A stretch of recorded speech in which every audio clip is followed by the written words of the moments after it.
Les previews du top 14, 14 clubs en 14 jours, à 14 jours de la reprise, ça tombe bien forcément. Premier épisode aujourd'hui avec le Biarritz Olympique, sensation de la dernière saison. Comme pour toutes les autres équipes, on va vous dire les points forts, les points faibles, les recrues et les ambitions de chaque équipe pour cette fin de saison. Le Biarritz Olympique, qui au milieu olympique est représenté par Pablo Ordas, notre correspondant au Pays Basque. Salut Pablo, Salut Baptiste. comment ça va? Ça va et toi? Très bien. L'an passé, on faisait les previews ensemble sur l'aviron bayonnais. C'est un échangement de club pour toi. Tu passes au VO. Bon, tout se passe bien, les relations sont bonnes avec le club.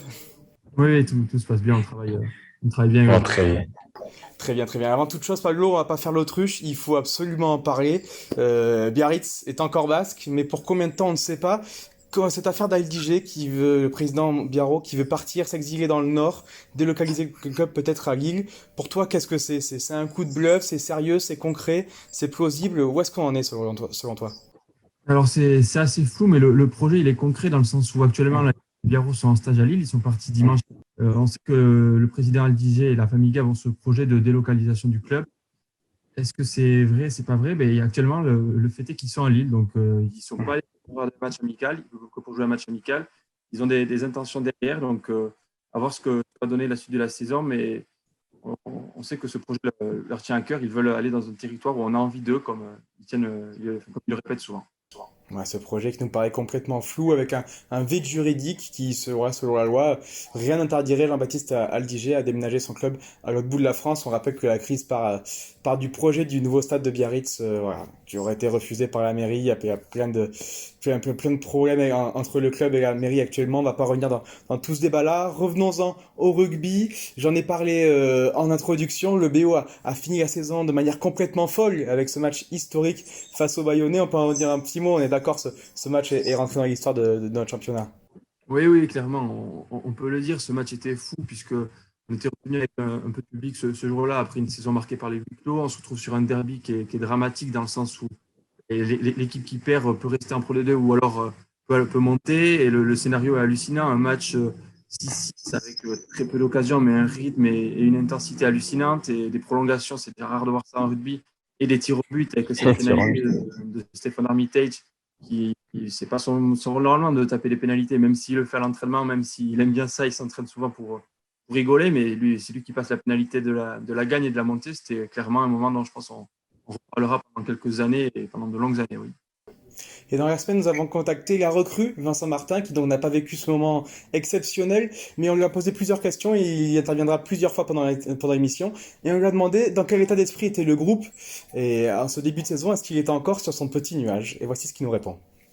Ouais, ouais, c'est vrai qu'ils ont vécu une belle expérience l'année dernière avec une fin de saison qui a été incroyable pour eux. Et voilà, c'est vrai que j'arrive dans ce groupe qui a vécu une belle expérience. Et voilà, maintenant, on est bien tourné vers le top 14 parce que ça va vite arriver. On a notre premier match amical qui arrive vendredi contre Bordeaux. Et on va aussi faire notre premier match contre Bordeaux dans 2 semaines. Donc voilà, ça a été une très belle chose ce qu'ils ont fait l'année dernière, mais malheureusement, il faut vite se mettre dans la tête dans le guidon parce que ça recommence de suite. Alors Pablo, dans le projet du BO, on a l'impression que remonter en top 14, c'était objectif, mais peut-être pas si tôt. L'objectif, à chaque fois qui avait été annoncé par le président Alger, c'était faire mieux que l'an dernier. Donc, Ouais. le championnat s'était arrêté avec la crise Covid et à cette époque-là, le BO était sixième.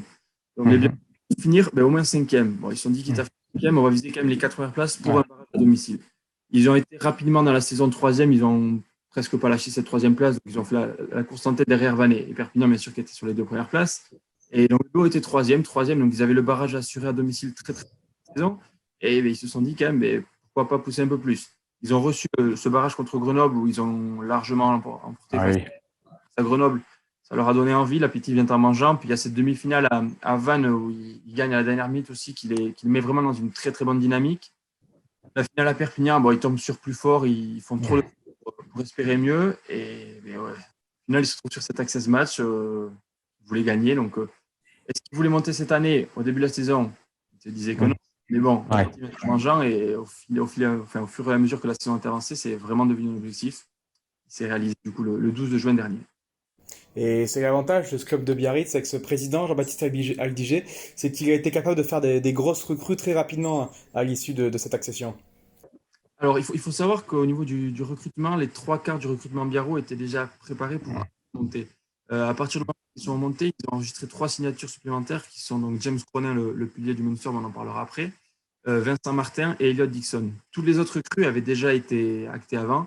Il y avait certains noms qui avaient fuité dans la presse, comme Clément Darbo, je crois, et Antoine Herbani. Il faut savoir aussi que Tevita Kuridrani avait été recruté, pas pour On joue après les deux. il avait été recruté au mois de décembre ou janvier ou février, je ne sais plus exactement. Mais du coup, il avait donné son accord sans clause de est-ce que le club allait monter ou pas. Donc, à partir du moment où le club est monté, il y a vraiment 3 joueurs qui ont rejoint l'effectif basque, sinon tout le recrutement presque avait été fait en amont. Voilà, donc 11 recrues au total pour 9 départs. Avec Vincent Martin, l'objectif de ce recrutement, et c'est comme ça qu'il a senti, c'était de densifier l'effectif. Non, ben, je pense que voilà, le club avait besoin de se renforcer à plusieurs postes. Et voilà, on sait que le top 14 est un long marathon et on aura besoin de tout l'effectif pour pouvoir rivaliser avec toutes les équipes. Et voilà, on n'aura pas besoin que des recrues, hein, bien sûr. Il y a un très bel effectif depuis quelques années. Et voilà, on va essayer d'apporter, nous, notre expérience qu'on a de chacun de notre côté pour pouvoir voilà, essayer de réussir notre objectif qui sera le maintien en top 14. Les 11 recrues, donc, on va les citer une par une et tu vas me dire un petit mot sur chaque pour que nos auditeurs les découvrent pour ceux qui ne connaissent pas. Et ça commence, on en a déjà parlé, avec James Cronin. Alors, qu'est-ce que tu peux nous dire de ce joueur? Cronin, qui vient du Munster, c'est un pilier expérimenté. Il a quelques sélections avec l'Irlande. Bon, il briguera une place de titulaire, bien sûr, au poste de pilier, et c'est un pilier d'expérience. Ouais. Ensuite, on a Zakaria El Fakir. El Fakir, qui lui, du coup, jouait à Bordeaux. Il a été prêté à Agen pendant la saison pour un peu plus de temps de jeu. Il a été international U20. Pour lui, c'est un peu le grand saut, puisque même s'il a joué avec Agen quelques matchs de top 14, il n'a pas joué des masses. Il essaiera de s'imposer ou même de rentrer dans la rotation dans l'effectif basque. Ensuite, on a Quentin Samaran. Quentin Samaran de Béziers, c'est un jeune pilier. Pareil, le grand saut pour lui, il a joué en Pro D2. Est-ce qu'il va s'adapter au top 14? Il essayera en tout cas de s'adapter à l'exigence du championnat. Et on continue avec Josh Tyrell. Tyrell, qui vient d'Oyonnax, donc deuxième ou troisième ligne, qui est assez, on va dire, rugueux et féroce au contact. Il a fait très forte impression là, du côté d'Aguilera depuis la reprise. Apparemment, il amène quand même pas mal ses coéquipiers. Donc, même si pour lui, il y aura cette marche pour les deux top 14, ça pourrait être une bonne surprise à voir ce que nous réserve la suite. Allez, il y a un nom un peu plus connu, celui d'Antoine Herbani. Herbani qu'on ne présente plus, qui a fait les 3 quarts de sa carrière à Agen, qui est ensuite parti à Pau. À Pau, il a un peu moins joué, il sort de 2-3 saisons où il n'a pas beaucoup joué, un peu en manque de temps de jeu. Donc là, il va revenir revanchard. Est-ce que ça sera son dernier défi? Même lui ne savait pas trop, mais en tout cas, il a envie de retrouver du temps de jeu et ensuite d'apporter toute son expérience au Biarritz Olympique. Il y a un autre nom, un peu d'expérience aussi, avec Elliot Dixon, un des joueurs recrutés justement après l'accession. Ouais, Dixon qui joue à Tokyo, au Black Rams de c'est un All Black, il a 3 ou 4 sélections avec les Blacks, c'est un gros coup aussi du recrutement quand même, puisque genre d'expérience qui va bien sûr apporter au Rouge et Blanc. Ouais. Ensuite, on a un autre joueur, comme tu dis, recruté pour la Pro D2 sûrement et qui fera le grand saut, c'est Clément Darbo. Darbo aussi, qu'on ne présente plus, qui joue à Provence, donc un demi-mêlée expérimenté. Il va amener son expérience. Il faut savoir qu'au poste de demi-mêlée, il y a quand même deux jeunes numéro 9 qui sont Couillou et Aureko Echea. Il y a James Hart aussi, mais Darbo va bien sûr servir pour tout son savoir et son expérience. Ouais, ensuite, Thomas Koubeli. Koubeli aussi, un gros coup du recrutement. Ah oui. Pumas avec 76 sélections. Il joue à la Western Force l'an dernier. Il faut savoir qu'il y aura quand même pas mal de fois où il ne sera pas là, puisqu'il sera appelé avec les Pumas. Actuellement, il aurait dû être avec les Pumas pour le Four Nations, mais il s'est blessé au poignet début août, donc il a manqué tout le Four Nations. Joueur de classe mondiale, Kubeli, donc ça sera vraiment une très très belle pioche pour le BO. C'est sûr, c'est sûr. Et ensuite, on a Héron. Brett Heron, demi d'ouverture de Queens. C'est un demi d'ouverture qui a l'air assez physique, qui aime jouer autour de lui. À voir ce que ça donne. On ne l'a pas encore vu jouer puisque le BO va jouer son premier match amical là, face à l'UBB. À voir ce que ça donne. En tout cas, il briguera une place de titulaire. Il sera en concurrence avec Perrault et Gilles Bosque, mais il y a une place à prendre en tout cas, puisque l'an dernier, il n'y a aucun des des joueurs qui s'est vraiment détaché, puisque que ce soit Perrault ou Boss, qui ont un peu joué la moitié des matchs. À voir ce que ça posera cette année. Et voilà, on arrive à la star de l'effectif du Biarritz Olympique cette saison. C'est Tevita Kuridrani, voilà, la star australienne. Il est arrivé encore ou pas à Biarritz? Où est-ce qu'on en est? Il est arrivé début août, je crois, si je ne dis pas de bêtises. Mais Drani, qu'on ne présente plus non plus, il a plus de 60 sélections chez les Wallabies, il joue à la Western Force. On le connaît, c'est un centre puissant, il fait jouer autour de lui, il apportera sa densité physique, bien sûr. C'est un joueur de classe mondiale, donc il va faire du bien aussi au BO. Recruté sur la légende, recruté sur Messenger ou sur WhatsApp, sans agent, sans intermédiaire. Messenger, ouais, le président a recruté Kuridrani sur Messenger. Ça faisait quelques années qu'il échangeait avec lui, qu'il parlait, qu'il ne parlait pas, puisque apparemment des fois il répondait plus trop. Et puis ils sont rentrés en contact. Il aurait pu signer au BO l'an dernier, puis finalement il a signé au BO cette année. Donc sur Messenger, ils sont tombés d'accord sans agent. Ouais. C'est incroyable comme cette histoire. Et on conclut du coup avec notre invité, Vincent Martin. Vincent Martin, qui est polyvalent, c'est précieux. Il peut jouer arrière, il peut jouer centre, il peut jouer ailier. Il a joué en top 14, donc il connaît le niveau, il connaît l'exigence de ce championnat. Et le fait d'avoir un couteau suisse comme ça dans son effectif, c'est quand même vraiment précieux. Et côté des départs, par contre, on a eu quelques départs aussi, 9 il me semble. Alors on va les citer rapidement, mais c'est Nigel, Dougie, Knight, David, Doubrer, Duplessis, Robert, Lebro, Lazzarotto. Selon toi, qu'est-ce qui va le plus manquer au Biarritz Olympique la saison prochaine? Par rapport au temps de l'année, j'ai Adam, puisque c'était un titulaire en puissance, une troisième ligne athlétique, puissant et vraiment dense, qui faisait du bien offensivement et défensivement au VO. Il a été absent des phases finales, si je ne me trompe pas, à cause de problèmes de commotion. Bon, le BO s'en est sorti puisqu'ils sont montés en top 14, mais c'était vraiment un joueur intéressant, mais le BO aussi a recruté aussi pour pouvoir le remplacer. Ouais. Et donc, tu as dessiné il y a quelques semaines de ça le 15 probable du Biarritz Olympique. Et voilà, pour que nos auditeurs se rendent compte, je vais citer rapidement, avec quand même quelques recrues dans ce 15 de départ qui est donc renforcé. On retrouve donc Cronin, Peyreblanc et Migard en première ligne. En deuxième ligne, on retrouve Aguiwat, Dyer ou Tyrell en 5. Une troisième ligne, Dixon, O'Callaghan et Stephen Armitage en capitaine, évidemment. Le joueur emblématique du Biarritz Olympique aujourd'hui. Une charnière, Koubeli et Ron. Des ailiers Spate et Stark, et au centre, c'est surtout ça, on va en reparler tout de suite, mais c'est là qu'on attendra le BO. C'était déjà un des points forts l'an passé. Francis Saï, associé à Tavita Kuridrani, c'est vraiment ce qu'on attendra le plus au BO, et Lonka à l'arrière. Voilà, tu es d'accord avec moi, le point fort de l'effectif Biarro l'année prochaine, ça va être cette paire de centres. Ouais, la paire de centre, quand même, Kuridrani, Saïli en All Black avec un Wallaby, c'est quand même c'est la classe quand même pour un club Pro D2. Saïli, on l'a vu l'an dernier, c'était un des tout meilleurs joueurs de Pro D2, si ce n'est le meilleur joueur, avec un pied gauche redoutable en attaque, il sait faire jouer autour de lui, il sait casser la ligne, il sait défendre aussi comme il faut. Associé à Kuridrani, ça promet. Ouais. Et voilà, on a parlé de ces recrues avec Vincent Martin, et il nous dit que s'ils ont été recrutés, c'est pour densifier l'effectif. Voilà ce qu'il nous dit.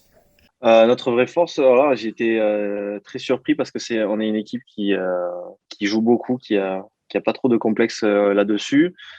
Après, voilà, ça sera le top 14, ça sera différent, mais ils vont garder cette énergie qu'ils ont eue tout au long de la saison.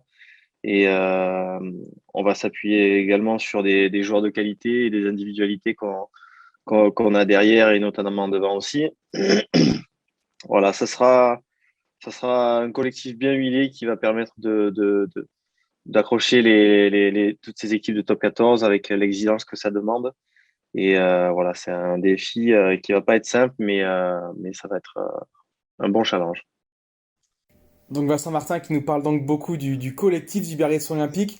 On est d'accord qu'un Pablo l'an passé, c'est surtout les individualités qui ont porté le Biarritz Olympique, on l'a dit, avec forcément Francis Sailly utilisé, mais également avec Stephen Armitage, beaucoup de puissance qui mettait toute l'équipe dans l'avancée.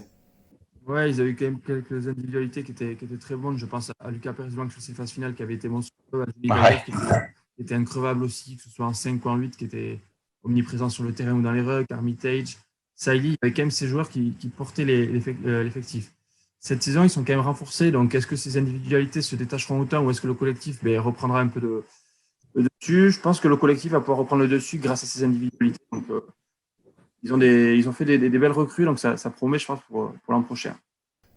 Et donc cette paire de centres, Kuridrani, Seri, on pourra l'avoir dès la première journée de top 14 et les joueurs sont aptes. Qu'est-ce qu'on en attend? Pour quand on les attend en tout cas? Bonne question. Je sais que Kuridrani est arrivé début août. Saïli, bon, lui était déjà là. Il est là. Il ne jouera pas je crois, contre Bordeaux. Est-ce qu'il est blessé?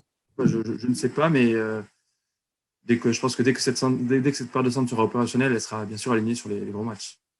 Voilà, donc les points forts du Biarritz Olympique cette saison sont assez simples à identifier, la puissance, quelques stars. Est-ce que tu vois des points faibles peut-être pour cette équipe du Biarritz Olympique? Je ne sais pas si on peut appeler ça un point faible, mais il faudra voir comment les Berros se débrouillent en conquête. L'an dernier, au niveau de la touche, ça a été quand même assez irrégulier, à part sur la fin de saison. Bon, ça tombe bien pour eux, c'était le meilleur moment où il fallait être régulier. Il y a eu quand même pas mal de déchets en début de saison. On nous expliquait que c'était à cause des réglages, mais plus la saison avançait, il y avait pas forcément de mieux. Donc, à voir comment ça se passe cette année. Ils ont recruté des joueurs qui sont bons en touche pour ça. Donc, juste à surveiller, voir comment le BO s'adapte à la Coupe. D'accord, très bien. Et on conclut ce preview donc avec la dernière thématique sur les ambitions du club. Et Vincent Martin nous donne les objectifs fixés par le groupe. On n'a pas vraiment parlé d'objectifs à proprement parler pour l'instant, mais bien sûr que ça sera le maintien. On va pas se cacher là-dessus, hein. On va essayer de gagner le maximum de matchs aussi à domicile et essayer de gratter quelques matchs aussi à l'extérieur. Voilà, on va être les petits poussés de ce championnat. On va jouer les matchs à fond. Les équipes vont venir chez nous avec de grandes intentions aussi. À nous de relever ce défi qui va pas être simple. Et voilà, ça sera bien entendu. Pour l'instant, ça parle que de maintien. Pablo, le maintien, côté Biarro, tu y crois pour cette saison? Il nous le dit, Vincent Martin, ce sera un petit peu le petit poussé de ce championnat, le Biarritz Olympique, cette saison, malgré ses grandes stars. Le maintien, tu les vois le faire cette saison? Bah oui, ça sera clairement leur objectif. Il faut savoir que le BO, ça sera le plus petit budget de top 14. Donc oui, ils vont pas viser le top 6 ni le top 4. Ça sera le maintien. Et s'ils accrochent le maintien, ils en seront déjà très contents. Est-ce qu'ils en sont capables? Ils sont déjà quand même, ils sont sur une dynamique que peu d'équipes ont, dans le sens où ils ont vécu quelque chose en Pro D2 qui est quand même nature à renforcer les liens. On sait que c'est important sur un championnat comme ça. Donc ils vont avoir un début de championnat très important. Ils jouent l'UBB d'entrée, puis ils vont à Perpignan, si je dis pas de bêtises. Les matchs en recevant l'UBB d'entrée dans un stade Aguilera, je pense qu'il sera comble avec une belle ambiance. Les aider peut-être à essayer de gagner ce premier match. Et s'ils gagnent le premier, ensuite ils vont à Perpignan, qui est une équipe plus ou moins de leur niveau, puisqu'ils montent les deux. À voir, ces deux premiers matchs vont être vraiment très importants pour les Biarros, et même si ça se passe mal sur les deux premiers, il en restera quand même 24. Ouais. Le maintien sera clairement l'objectif des Rouges et Blancs. Alors, ils vont aussi disputer la petite Coupe d'Europe, la Challenge Cup. Des matchs qui vont en plus jouer à Villeneuve-d'Ascq. On le sait, voilà, l'importance de Jean-Baptiste Aldiger pour bien figurer dans le Nord s'il veut un jour délocaliser son club. Tu penses qu'il y a une ambition européenne à Biarritz? On a vu en plus, enfin, dans l'effectif, l'effectif est nombreux, il y a de nombreux joueurs à tous les postes. Est-ce que tu penses que voilà, le Biarritz Olympique peut bien figurer en Challenge Cup? Ça, je ne sais pas trop. Déjà, ça va dépendre des poules, puisqu'ils ne sont pas encore sortis, je crois. Toujours pas sorti, là. À voir. Je pense qu'ils se serviront d'abord du championnat, des petits jeunes prometteurs, pour tester aussi des joueurs qui ont un peu moins de temps de jeu. Ce ne serait clairement pas l'objectif principal. Et ensuite, s'ils arrivent à gagner un ou deux matchs, on verra ce que ça donne. Mais je pense que les Biarros vont vraiment se focaliser sur le top 14 et le maintien, comme c'est le cas à chaque fois de toutes les équipes qui visent qui sont sur le bas de tableau, bien sûr. Ouais, c'est souvent les équipes qui jouent le maintien ne font l'impasse complètement sur la Challenge Cup. Bon, on a fait le tour. Merci beaucoup, Pablo, pour ton expertise. Merci à toi. Demain, deuxième épisode, donc après l'extrême sud-ouest, on partira au sud-est, à Toulon, pour une équipe voilà, qui a vécu des airs un peu plus sombres ces dernières années, avec 2 ans et demi sans disputer de phase finale pour le rugby club toulonnais. Et on analysera tout ça avec Pierrick et Guy Ruffinati. Merci beaucoup Pablo et bon week-end. Au revoir. À toi aussi, au revoir.